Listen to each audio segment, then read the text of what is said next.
사회 심리학자인 에릭 프롬은 그의 책 소유냐 존재냐라는 책에서 인간의 삶에 두 가지 유형이 있다, 그렇게 이야기를 합니다.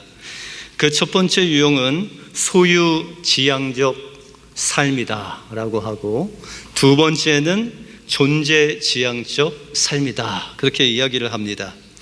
그런데 인류의 역사는 보다 많은 자기의 몫을 확보하기 위해서 투쟁하는 소유의 역사다, 그렇게 이야기를 합니다.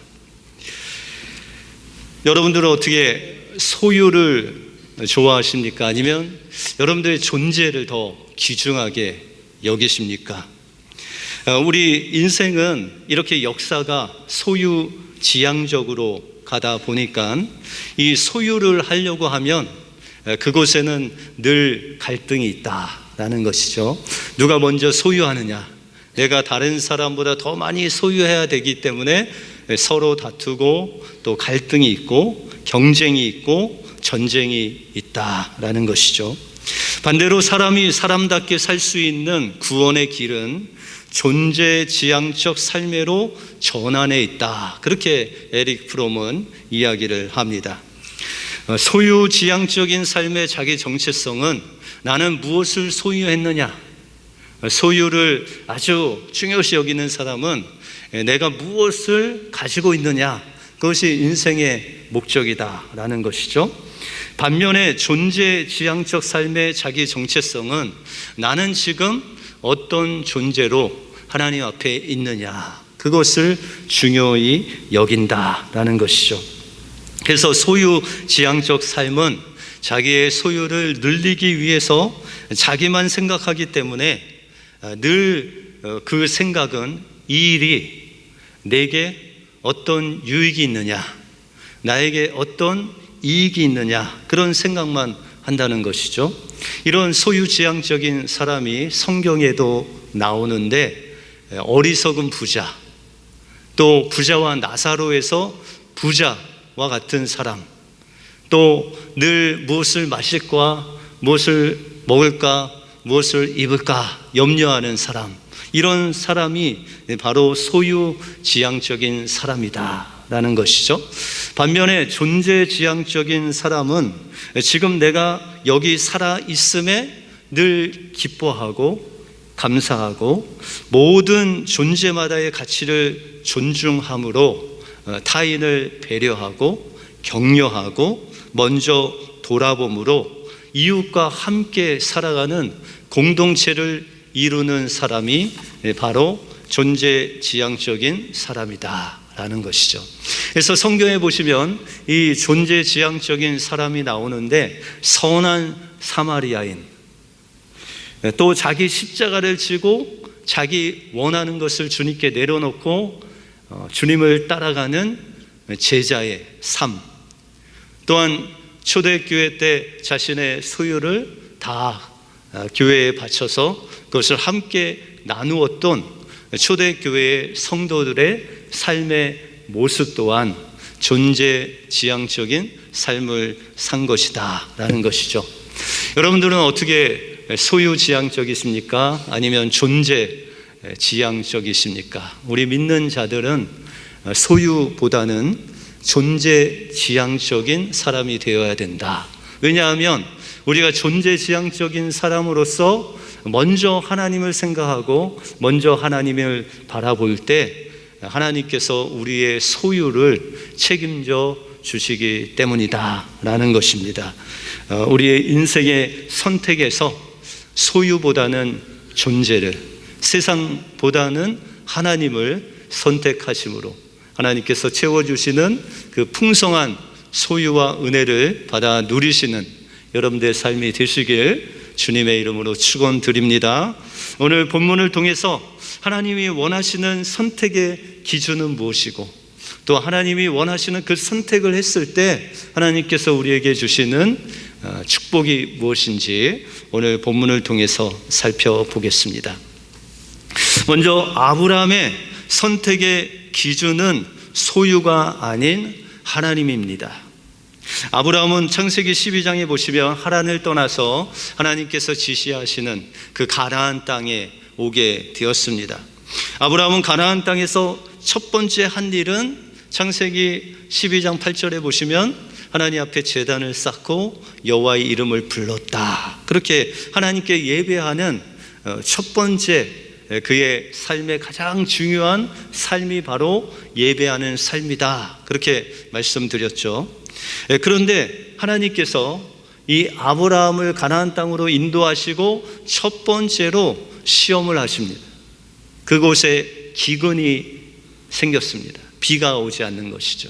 그때 아브라함이 우리 같으면 먼저 기도했을 텐데 기도하지 않고 그 물이 있는 곳으로 계속 향하여 내려갔습니다. 급기야 애굽까지 갔죠. 그래서 그가 이 애굽에서 살다 보니까는 문제가 하나 있었어요. 그것은 아내가 너무 아름다웠어요. 그래서 이 애굽 사람들이 시시탐탐 이 아리따운 아내를 혹시나 자기를 죽이고 뺏을까봐 그것이 가장 걱정거리였어요. 여러분들 혹시 아내가 너무 예뻐서 고민하시는 남편분들 계십니까? 예. 남편분들의 표정은 거의 굳어 있고, 그죠? 아내들의 웃음은 설마 이런 뜻으로 웃고 계신데, 여러분들 그때 이 사라의 나이가 몇 세인지 아세요?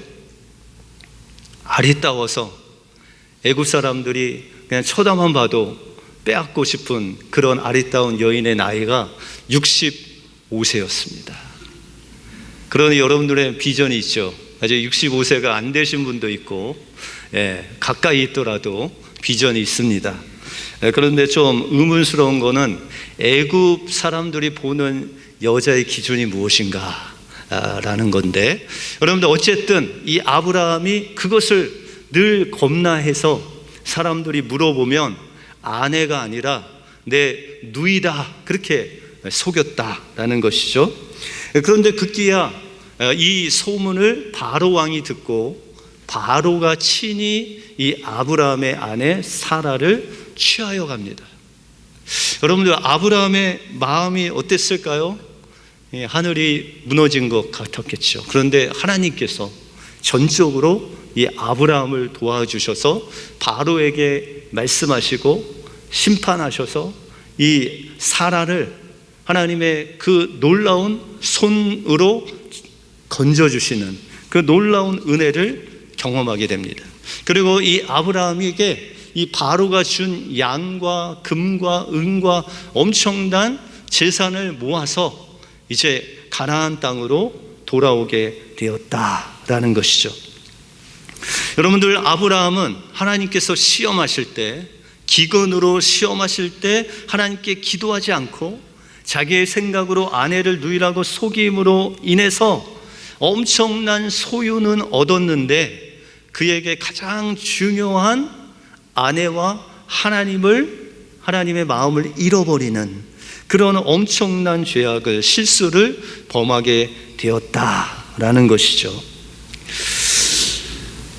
그러므로 이 하나님 없이 살려는 우리의 생각을 십자가에 못 박지 않고는 우리가 하나님의 그 인도하심을 받을 수 없다라는 거예요. 그래서 여러분들 시편 23편에 보시면 1절에 여호와는 나의 목자시니 내가 부족함이 없으리로다. 그렇게 다윗이 고백하지 않습니까? 그러면 이 다윗이 고백한 하나님은 나의 목자시니 내가 부족함이 없는 그런 삶을 살기 위해서는 무엇이 전제가 되어야 될까요? 여러분들 시편 22편에 보시면 예수님이 십자가를 지고 가는 그 순환의 고통을 표현한 시편이 바로 22편입니다. 다시 말해서 다윗이 부족함이 없는, 하나님을 목자 삼고 부족함이 없는 그 맑은 시냇물가로 그렇게 인도하시는 그 놀라운 하나님의 역사를 경험하기 전에 예수님의 십자가가 있었다라는 것이죠. 이 십자가를 통과해야 하나님의 놀라운 부활의 영광이 우리의 삶을 기다리고 있다. 있다라는 것입니다. 그러므로 이 십자가의 시험은 우리가 하나님을 의지하는지 아니면 우리의 만족을 위해서 사는지 이것을 늘 하나님께서는 시험하신다라는 것입니다. 아브라함의 첫 번째 시험이 바로 애굽에 내려간 그 시험이었죠. 기근이었죠. 그때 아브라함은 그 시험에서 빵점을 맞습니다. 하나님을 의지하지 않고 하나님 약속을 붙잡지 아니하고 하나님께서 주신 그 기근이라는 십자가를 통과하지 않고 자신이 풍요롭게 사는 그것만을 바라봄으로 그는 아내를 빼앗기는, 하나님을 잊어버리는 그런 수치를 당하게 되었다라는 것이죠.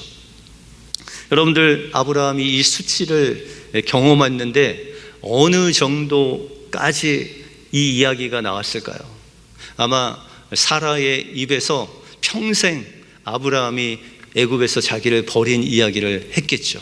여러분들, 혹시 여러분들 이런 이야기거리가 있으세요? 싸움만 하면 나의 십자가가 나오는 그런 이야기 있으세요?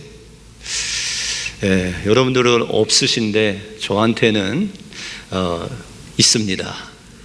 제가 뉴저지에서 목회를 할 때 막내가 태어났습니다. 그런데 토요일 날 한 점심 좀 후에 아내가 이제 아이를 낳으러 갔고 토요일 저녁에 아이를 낳았습니다. 그때는 뭐 저희 부모님도 이곳에 안 계셨고 또 친정 부모님도 안 계셨기 때문에 한 권사님이 이제 좀 도와주셨는데 주일 아침 일찍 미역국을 끓이셔서 저한테 주시면서 이거를 병원에 갖다 주고 이제 사역을 하러 가라, 그렇게 이야기를 하셨는데 제가 깜빡 잊고 그 미역국을 갖다 주지 않고 사역을 다 끝난 후에 한 오후 3시가 넘어서 그 미역국을 가지고 간 적이 있습니다. 산모를 거의 4끼에서 5끼를 굶긴 거죠. 그래서 그 미역국을 갖다 주자마자 저희 아내는 통곡을 했고 그 이후부터 싸움이 될 때마다 그 미역국이 십자가가 되어서 저에게 계속 돌아옵니다. 평생 갈 것 같습니다. 여러분들, 아브라함은 어땠죠? 이 사라에게 뭐 싸워도 백전백패, 이 애굽 이야기만 하면 아브라함은 사라에게 할 말이 없었습니다. 아브라함에게 십자가가 된 거죠. 그래서 하나님께서 이 십자가를 통해서 아브라함에게 또한 풍성한 은혜를 주셨는데 오늘 2절에 보니까 아브라함에게 육축과 은금이 풍성했다. 여러분들, 이 정도만 돼도 되지 않습니까? 여러분들 삶 속에서 은금이 풍성했다, 짐승과 뭐 소유가 아주 풍성했다, 이 정도면 끝나야 되지 않습니까? 그런데 아브라함이 그 십자가를 통과한 후에 그의 삶이 변화됐습니다. 3절과 4절에 보시면 그가 네게부에서부터 길을 떠나 베델에 이르며 베델과 아이 사이 곧 전에 장막 쳤던 곳에 이르니 그가 처음 제단을 쌓은 곳이라. 그가 거기서 여호와의 이름을 불렀다, 그렇게 말씀하고 있습니다. 지금 아브라함이 애굽에서 금과 은과 짐승과 엄청난 재물, 다시 말해서 부자가 돼서 애굽에서 올라온 거예요. 이 정도가 되면 여러분들 그냥 잔치를 벌이지 않겠습니까? 그런데 아브라함의 마음은 그 십자가로 무거웠습니다. 그리고 그가 처음에 하나님께 예배했던 베델로 다시 돌아가서 그곳에서 하나님께 예배를 드리고 있어요. 그리고 마지막 부분에 보시니까 여호와의 이름을 불렀다, 그렇게 말씀하고 있습니다. 이제 아브라함이 애굽의 실패를 통해서 깨달은 것은 바로 나의 소유, 나의 편안함보다 더 중요한 것이 바로 하나님이다, 하나님의 약속이다, 또한 내 옆에 있는 아내의 존재다라는 것을 깨달았다라는 것이죠. 그래서 그는 여호와의 이름을 불렀다라고 이렇게 말씀하고 있습니다. 여러분들, 여호와의 이름을 가장 처음에 부른 사람이 누구라고 그랬죠? 성경에 에노스, 에노스는 연약하다라는 뜻이죠. 이 아브라함이 연약해질 대로 연약해져서 그의 소유는 많았지만 하나님을 잃어버리고 실패한 그 인생이 하나님 앞에 자신의 연약함을 지금 하나님 앞에 고백하고 있는 거죠. 하나님, 저는 연약한 존재입니다. 내 힘으로는 세상을 살 수 없습니다. 나의 풍성함은 이 은과 금에 있는 것이 아니라 오직 하나님께 있습니다. 하나님, 다시 한번 나와 함께해 주십시오 라고 부르짖어 기도한 것입니다. 그러므로 우리의 인생의 선택은 소유가 아닌 늘 하나님이어야 됩니다. 여러분들, 아이들을 공부시킬 때도 공부보다 무엇이 앞서야 돼요? 하나님이 앞서야 됩니다. 직장을 선택할 때도 여러분들, 직장에서 돈을 많이 주는 것보다 하나님 앞에 주일 성수할 수 있는 직장이 더 값진 직장이죠. 여러분들, 주님이 원하시는 선택의 기준은 소유가 아닌 하나님이 되어야 된다라는 것이죠. 때로는 이 하나님을 선택할 때 우리의 소유를 내려놔야 될 때가 있다라는 것이죠. 근데 하나님께서는 우리가 우리의 소유를 내려놓을 때 하나님께서 우리와 함께해 주셔서 하나님이 친히 우리의 소유가 되어 주신다 말씀하십니다. 그러므로 우리의 삶 속에서 날마다 소유가 아닌 하나님을 선택하심으로 하나님이 소유 되시는 여러분들의 삶이 되시길 주님의 이름으로 축원드립니다. 다음으로 하나님이 원하시는 선택의 기준은 나의 바라봄이 아닌 하나님의 바라봄이다 라고 말씀하고 있습니다. 아브라함이 애굽의 어려움이 지나간 후에 얼마 되지 않아서 또 하나의 시험거리가 생겼습니다. 이것은 바로 조카 롯을 통해서 온 시험이었습니다. 6절에 보시면 그 땅이 그들의 동거함을 용납지 못하였으니 곧 그들의 소유가 많아서 동거할 수 없었습니다. 그렇게 말씀하고 있습니다. 여러분들, 하나님께서 아브라함의 실패를 통해서 그들의 소유가 많게 하셨어요. 아브라함의 소유뿐만 아니라 롯의 소유도 많게 하셨습니다. 그런데 이 소유가 많음으로 또한 어려움이 생겼다라는 것이죠. 그 어려움은 바로 이 롯의 목자와 아브라함의 목자가 다투는 일이 생겼습니다. 왜냐하면 이 소유는 많아졌는데 목초지는 정해져 있고 서로 좋은 풀을 자신의 짐승에게 먹이기 위해서 다퉜다라는 것이죠. 그럼 왜 하나님께서 이 두 사람을 왜 이렇게 너무 많이 소유를 주셔서 이런 어려움을 겪게 하셨을까요?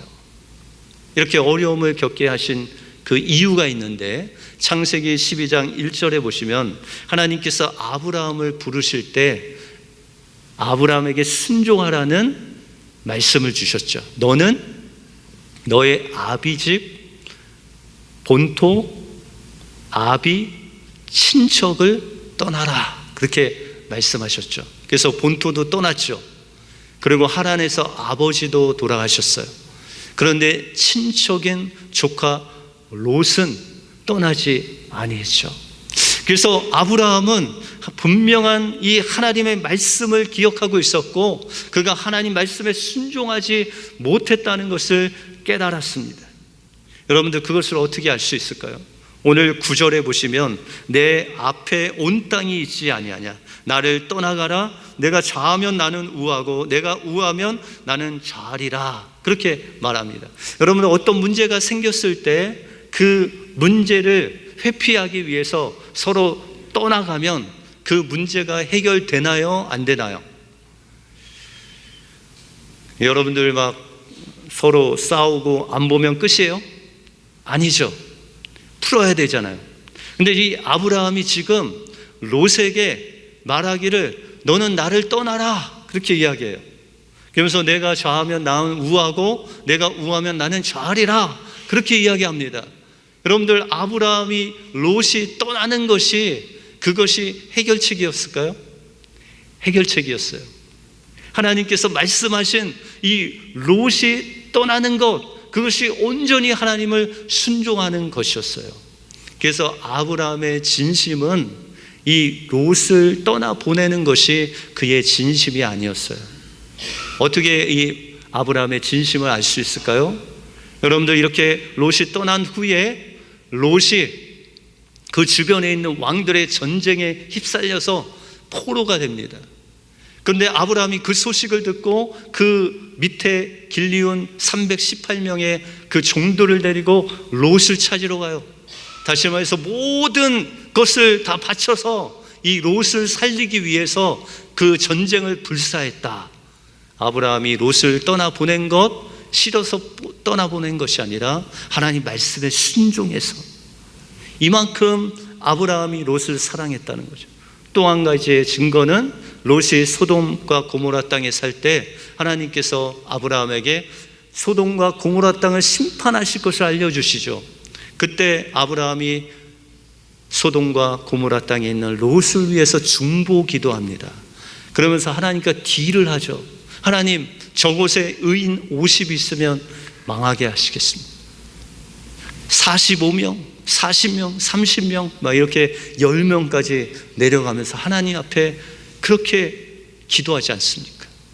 아브라함은 롯을 사랑했고 자식같이 사랑했지만, 그러나 하나님 말씀에 순종함으로 그는 롯을 떠나 보내야만 되었다라는 것이죠. 그래서 이제 아브라함과 롯은 그들이 살 땅을 선택해야 됐어요. 그러면 이 롯과 아브라함의 선택의 차이는 무엇일까요? 먼저 롯은 자신이 자신의 인생을 선택합니다. 여러분들, 오늘 10절에 보시면 이에 롯이 눈을 들어 요단 지역을 바라보았다, 그렇게 말씀하고 있습니다. 이 롯이 눈을 들어서 자신이 선택할 곳을 바라보았다는 거죠. 그 눈을 든 주체는 누구예요? 롯이었어요. 선택의 주체도 롯이었어요. 그리고 그가 선택한 기준은 그가 보기에 좋은 곳, 살기 좋은 곳, 물이 넉넉해서 짐승들을 잘 돌볼 수 있는 그런 곳, 그런 곳을 선택했다라는 것이죠. 그런데 아브라함의 선택은 어땠을까요? 우리가 14절 말씀 있나요? 14절에 보시면 롯이 아브라함을 떠난 후에 여호와께서 아브라함에게 이르시되 너는 눈을 들어 너 있는 곳에서 북쪽과 남쪽과 그리고 동쪽과 서쪽을 바라보라, 그렇게 말씀하고 있습니다. 여러분들, 아브라함도 동일하게 눈을 들었죠. 그런데 롯과의 차이는 뭘까요? 롯은 스스로 눈을 들어 선택했습니다. 아브라함은요? 누가 눈을 들게 하셨어요? 아브라함이 스스로? 하나님이? 예, 하나님이 말씀하시는 거죠. 너는, 하나님께서 아브라함을 향해서 너는 눈을 들어 하나님께서 주신 그 땅을 바라보라, 그렇게 말씀하고 있습니다. 롯은 무엇을 바라봤어요? 그가 스스로의 것을 바라봤어요.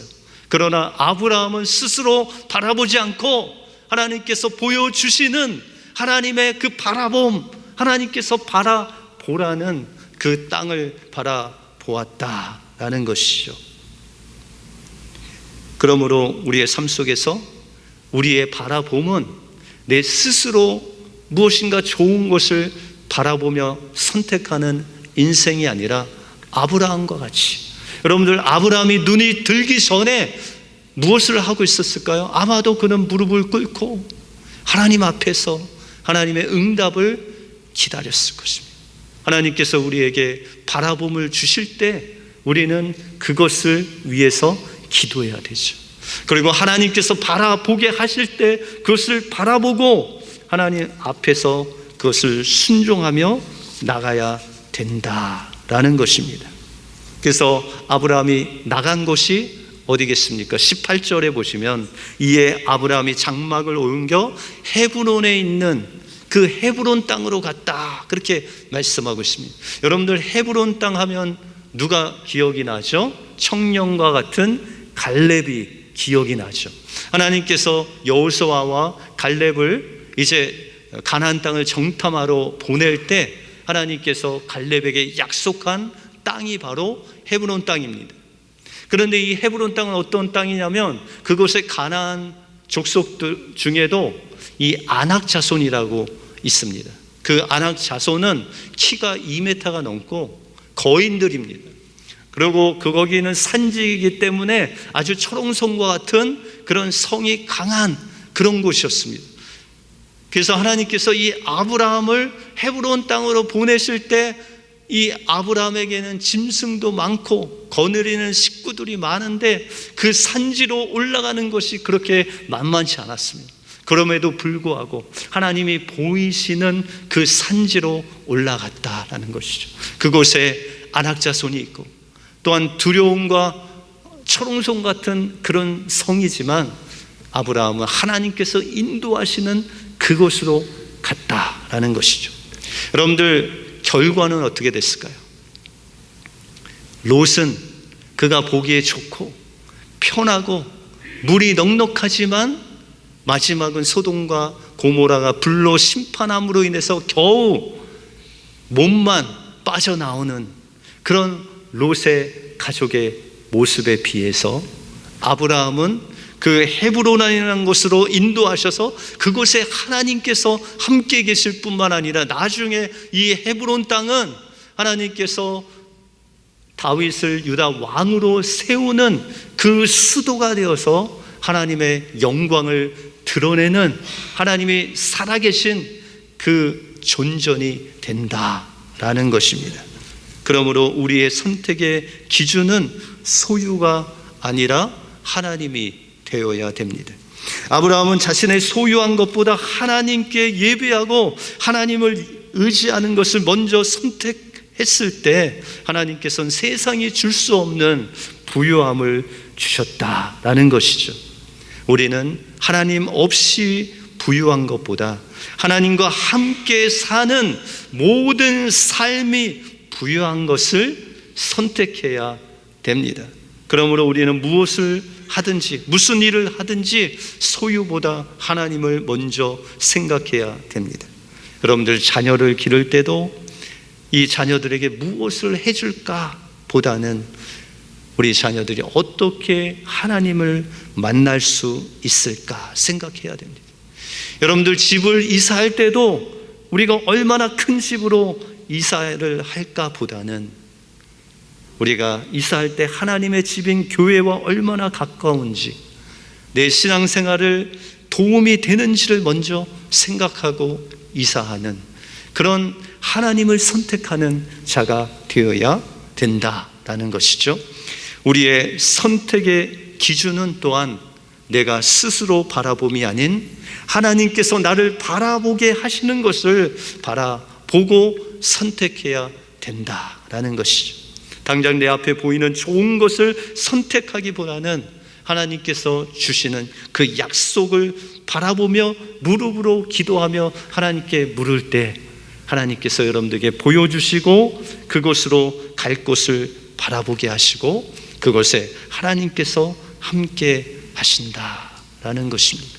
세상의 풍요의 아이콘인 소돔과 고모라 땅이 아닌 하나님께서 함께 하시는 아이콘인 헤브론을 날마다 선택할 때 하나님께서 여러분들의 삶과 함께 하셔서 하나님이 여러분들의 소유가 되게 하시고 하나님의 풍성함이 되게 하여 주셔서 여러분들의 선택을 통해서 하나님과 동행하시는 여러분들의 삶이 되시길 주님의 이름으로 축원드립니다. 기도하겠습니다.